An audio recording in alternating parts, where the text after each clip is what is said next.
नमस्कार, आप देख रहे हैं इंडिया टीवी। मैं हूं आपके साथ प्रिया सिंह सोमवंशी। प्रधानमंत्री नरेंद्र मोदी और रूस के राष्ट्रपति व्लादिमीर पुतिन की मुलाकात हो चुकी है और इस वक्त मेजबान पुतिन ने मोदी को प्राइवेट डिनर दिया है।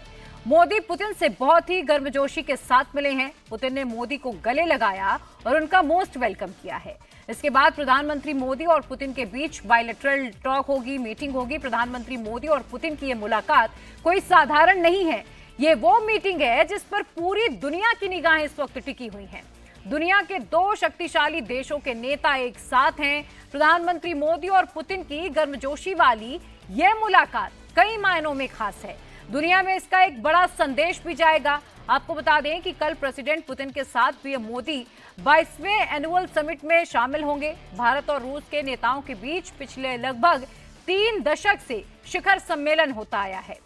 2 दिनों के रूस दौरे में मोदी और पुतिन के बीच व्यापार, कनेक्टिविटी, तेल और गैस, एलएनजी सप्लाई, स्पेस और डिफेंस सेक्टर जैसे अहम मामलों पर बातचीत होनी है।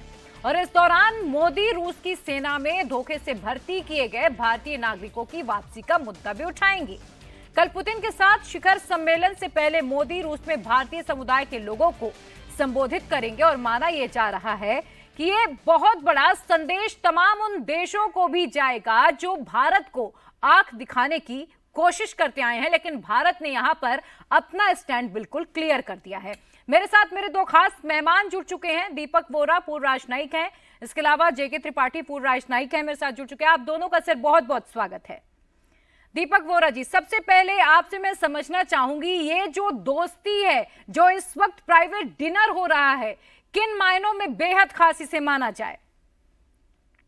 आभारी हूँ मैम, आपने मौका दिया है आपके शानदार चैनल पर शरीक होने का। आपने त्रिपाठी साहब को बुलाया, वो मुझसे 100 गुना ज्यादा होशियार हैं, उनकी जानकारी बहुत है। एम्बेसडर त्रिपाठी वेलकम, उनसे बहुत कुछ सीखूंगा, आपसे भी सीखूंगा। ये जो प्राइवेट डिनर इस समय हो रहा है मैम, क्या होता है कि त्रिपाठी साहब आपको बताएंगे, मैंने कई बार ये देखे हैं कि ये दोनों नेता बैठ जाते हैं, एक नोट टेकर होता है और शायद एक इंटरप्रेटर, और वो बातें करते हैं जो वो पूरी डेलीगेशन के साथ नहीं कर पाते। इसमें कुछ कॉन्फिडेंशियलिटी होती है और दोनों के बीच की बॉडी लैंग्वेज जो आप देख रही हैं इस समय, वो बहुत ही गर्म है, इस तरह की कि आप मेरे भाई हैं, आप मेरे मित्र हैं, मैं आपका भाई हूं, मैं आपका मित्र हूं। तो ये बड़ा रेयर है। प्राइम मिनिस्टर नरेंद्र मोदी की तो पर्सनैलिटी ऐसी है, कोई भी उनसे मोहब्बत कर बैठता है। लेकिन आप व्लादिमीर पुतिन को देख रहे हैं, अभी देखिए जो आप इमेजेस दिखा रहे हैं, किस तरह से वो पहले नीचे देखते हैं, फिर उनकी तरफ देखते हैं, समझने की कोशिश कर रहे हैं कि नरेंद्र मोदी प्राइम मिनिस्टर भारत के क्या कह रहे हैं, और उसके साथ पूरी तरह से सहमत है। एक चीज बहुत स्पष्ट रूप से मैं बताना चाहता हूं मैम, अभी आपने कहा कि दुनिया को क्या संदेश दिया जा रहा है। मैं बताता हूं कि ये ट्रिपल संदेश दिया जा रहा है। पहला संदेश रूस को दिया जा रहा है कि जब भी आपातकालीन स्थिति भारत में हुई है, 48 में, 65 में, 71 में, 1998 जब हमने न्यूक्लियर टेस्ट किए, 1999 में जब कारगिल पे हमला किया था पाकिस्तान ने, रूस हमेशा हमारे साथ रहा है। पहले सोवियत संघ था, उसके बाद रूस। ये पहला संदेश कि आप अकेले नहीं हैं, आपकी स्थिति अकेले है, हम आपके साथ हैं। दूसरा संदेश जा रहा है अमेरिका को। हम तो चाणक्य की संतान है। चाणक्य ने कहा था कि मेरे दुश्मन का दुश्मन मेरा दोस्त है। चाणक्य ने कहीं नहीं कहा था कि जो मेरा दोस्त है उसका दुश्मन जरूरी मेरा दुश्मन है। ये हम लोग नहीं मानते।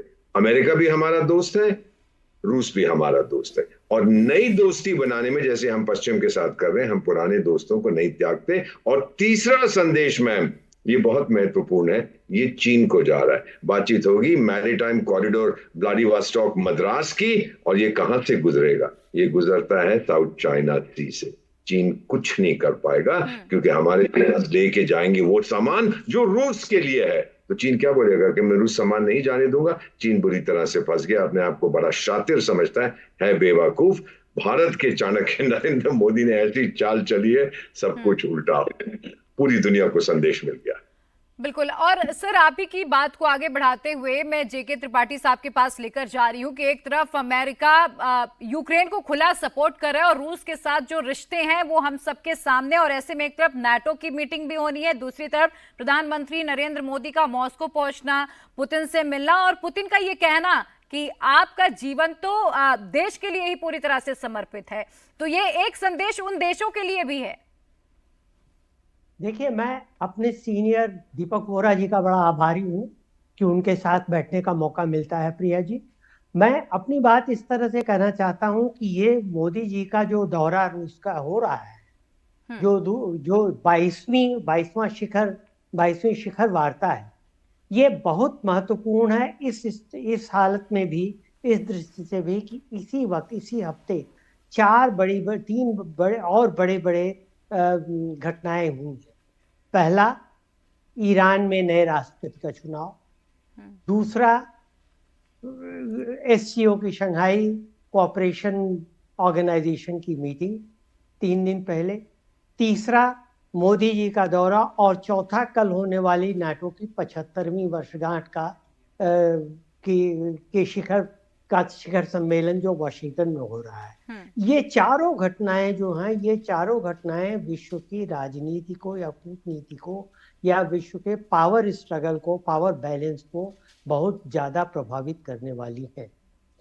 अब देखिए, जैसा कि एम्बेसडर वोहरा ने कहा कि हमने ये साबित कर दिया है, जैसे हमने पहले इजराइल और फिलिस्तीन के बीच में साबित किया था 2018 में, जहां तक मुझे याद है, वैसे ही हमने ये साबित कर दिया है कि रूस के साथ हमारी दोस्ती जो है वो हमारे अमेरिका के साथ दोस्ती के साथ डिहाइफनेटेड, वो दोनों एक दूसरे अलग अलग आयाम पर हैं और दोनों एक दूसरे को ओवरलैप नहीं करती हैं।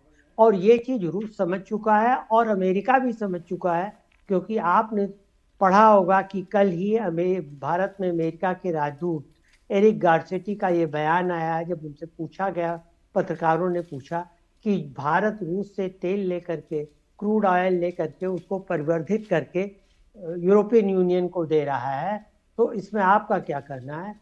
गारसेटी ने साफ कहा कि इससे भारत किसी भी तरह के, किसी ऑर्गेनाइजेशन के, किसी रूल का, किसी कानून का उल्लंघन नहीं कर रहा है।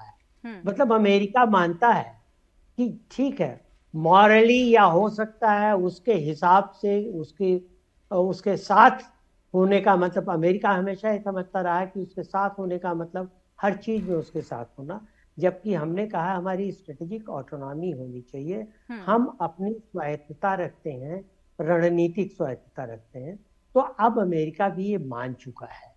अब रही बात ये, इसमें क्या चीजें और सामने आती हैं। अब देखिए, अब कल जो मोदी जी की बात होगी, सबसे बड़ी बात, जिससे डिफेंस के कोऑपरेशन तो हमारा चलता रहेगा, वो काफी दिन से चल रहा है। दूसरी जो सबसे बड़ी समस्या है, आपने एक तो कहा कि जो सैनिक, जो भारतीय 30 से 40 के करीब भारतीय अनुमानतः रूसी सेना में धोखे से भर्ती किए गए हैं, उनकी वापसी का मुद्दा उठाया जाएगा। लेकिन एक जो सबसे बड़ी बात वो है कि जो लोग कहते हैं ट्रेड डेफिसिट, ये ट्रेड डेफिसिट नहीं है। ठीक है, 55 अरब डॉलर का व्यापार जो है, द्विपक्षीय व्यापार, उसमें हम 65 अरब डॉलर का, माफ कीजिए, उसमें हम 5 अरब डॉलर का उनको एक्सपोर्ट करते हैं और 60 अरब डॉलर का उनसे लेते हैं।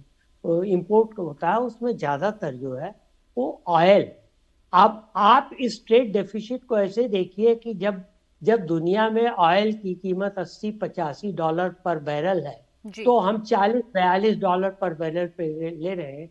यानी हर बैरल, हम जितना तेल ले रहे हैं, अगर कहीं और से लेते तो हमें उससे दुगना पैसा खर्च करना पड़ता और उस देश को देना पड़ता। तो वो हम बजाय उसके रूस को दे रहे हैं और रूस से हम तेल की निर्बाध सप्लाई ले रहे हैं। तो ये बहुत बड़ी चीज। दूसरी जो सबसे बड़ी चीज, ये भी वार्ता के दौरान इस पर भी विचार किया जाएगा कि चीन के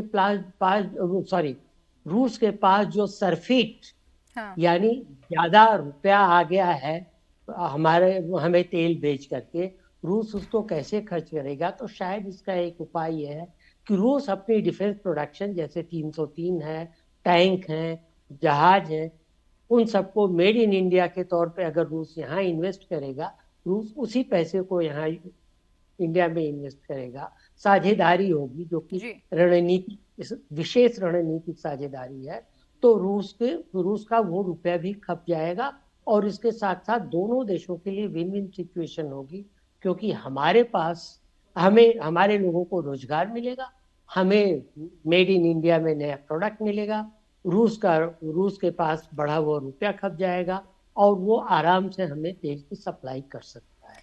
अ, तो ये बहुत बड़ी चीज होने वाली है। जी, जी।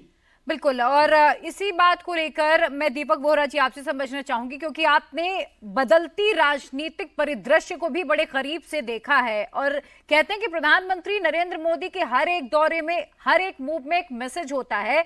अब जब पुतिन से मुलाकात हो रही है, हमें अमेरिका से भी अपने रिश्ते बेहतर रखने हैं, यूक्रेन को लेकर भी हमने अपना एक स्टैंड क्लियर रखा है, चाहे फिलिस्तीन का मामला हो, उसको लेकर भी हमारा एक स्टैंड है।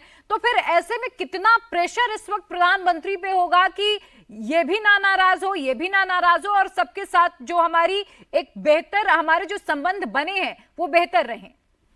जिस हद तक मैं जानता हूं इस प्रधानमंत्री को, जीरो प्रेशर होता है इन पे। He is a born diplomat. ये चाणक्य की संतान है मैम, ये सब जानते हैं। ये जो इमेज वर्चुअल मेरे पीछे देख रहे हैं, ये हमारी धरती है। इसमें आप देख रहे हैं कि आग लगी हुई है। वो बॉलीवुड का गाना है, इधर भी आग लगी है उधर भी आग लगी है। लेकिन ये जो मीटिंग हो रही है इस समय पुतिन साहब की और प्राइम मिनिस्टर नरेंद्र मोदी की, ये किसी को भड़काने के लिए नहीं है, ये विश्व शांति के लिए है।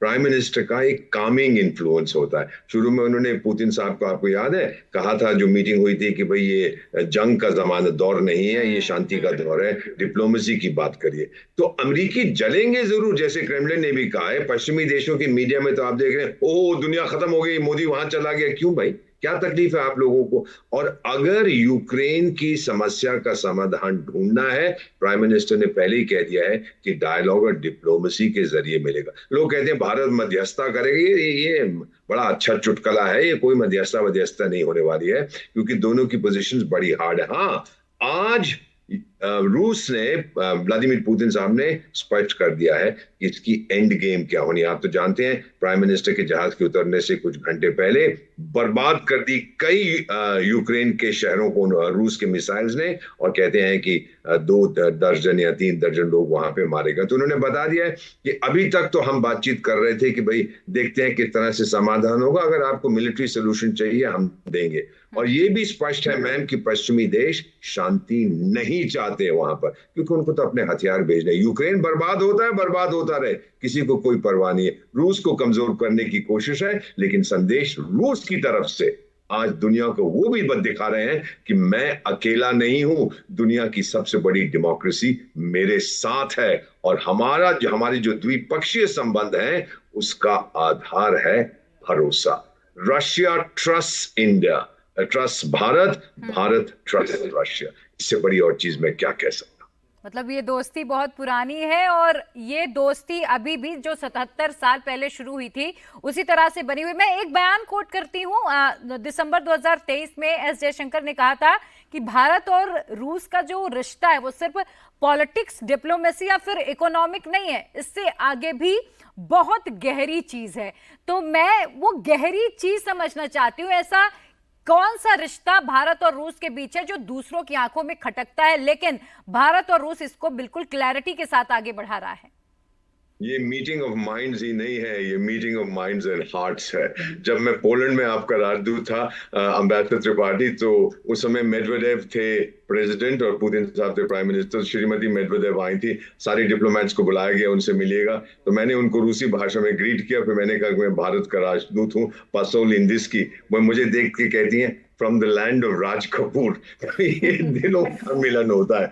The Russians absolutely love Bollywood, और हम लोग भी बहुत पसंद करते हैं वहां के बैले को, वहां के डांस को, एटसेट्रा एटसेट्रा। तो ये जो जब जयशंकर साहब ने कहा था कि बहुत गहरा रिश्ता है, इसका मतलब यही है मैम कि हम एक दूसरे को समझते हैं, और हम ऐसा कभी कुछ नहीं करेंगे कि दूसरा जो हमारा पार्टनर है, चाहे रशिया के लिए इंडिया है और भारत के लिए रूस है, उनको किसी तरह का नुकसान पहुंचे। ये एक तरह से, अगर मैं कह सकता हूं, ये भी कहूंगा कि ये ब्लाइंड ट्रस्ट है, क्योंकि हमने उसको प्रूव कर दिया। 75 साल से देखा है, जब भी हमें जरूरत पड़ी रूस हमारे साथ खड़ा रहा है। और अब पे बैक टाइम है। आप ये भी जानते हैं, साखालिन पेनिनसुला में हमने इन्वेस्ट किया हुआ है रशिया की ऑयल इंडस्ट्री में। उनको जरूरत थी, हम पहुंच गए वहां पर। तो ये जब संबंध होते हैं दो देशों के बीच में, ये तो भाइयों से भी ज्यादा नजदीक के रिश्ते होते हैं। इसे कोई तोड़ नहीं सकता। बिल्कुल। और जेके त्रिपाठी साहब, जब यूक्रेन से भारतीयों को निकालने की बात आई थी तो प्रधानमंत्री नरेंद्र मोदी का शायद वो जो ग्लोबल इमेज है,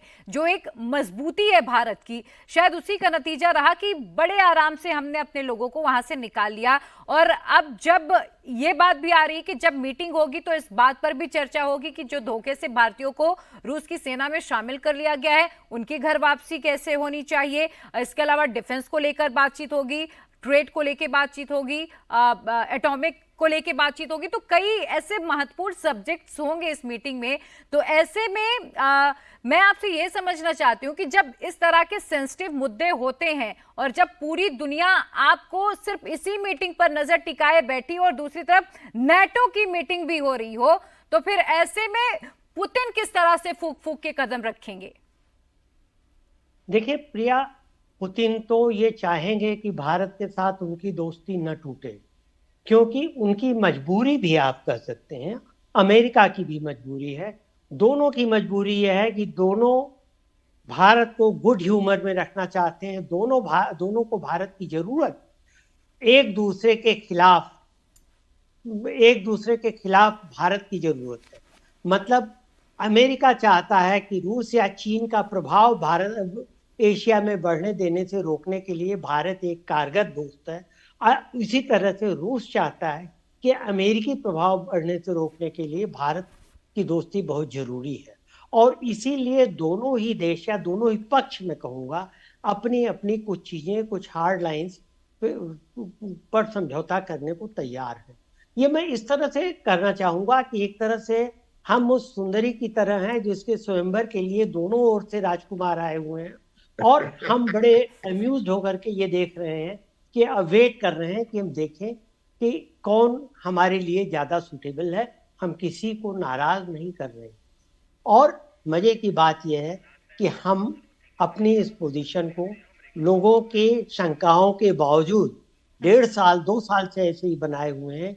और जबकि दोनों ही पक्ष जानते हैं कि भारत उनकी जरूरी है और उनके लिए जरूरी है भारत उनकी मजबूरी। और इसीलिए और मैं आपको एक चीज और बता दूं, रूस और चीन का जो तथाकथित मैं कह रहा हूं, जो दोस्ती है, उनकी मित्रता है, जो कह रहे हैं कि बहुत बढ़ी हुई है। जिस दिन यूक्रेन वॉर खत्म हो जाएगा, आप देखिएगा कि उसके कुछ ही दिनों के अंदर इस मित्रता की पोल खुल जाएगी। बिल्कुल, क्योंकि ये जो अंग्रेजी में कहते हैं मैरिज ऑफ कन्वीनियंस, ये है दोनों। बिल्कुल। और अब देखिए, अब ये देखना होगा कि इस मीटिंग से भारत को क्या क्या मिलता है, और रूस की तो देखिए भारत इस वक्त जरूरत है। आप दोनों का बहुत शुक्रिया मेरे साथ जुड़ने के लिए, हमारे दर्शकों को इतनी महत्वपूर्ण जानकारी देने के लिए। वहीं पीएम मोदी के सम्मान में पुतिन ने प्राइवेट डिनर तो दे दिया, अब इन दोनों नेताओं की फॉर्मल मीटिंग और बातचीत कल होगी, जिस पर हमारी नजर बनी रहेगी। लेकिन इस वक्त एक बड़ी अपडेट जम्मू कश्मीर में हुए आतंकी हमले पर आ रही है, इसी पर डिटेल्स के साथ लौटेंगे। फिलहाल एक छोटा सा ब्रेक।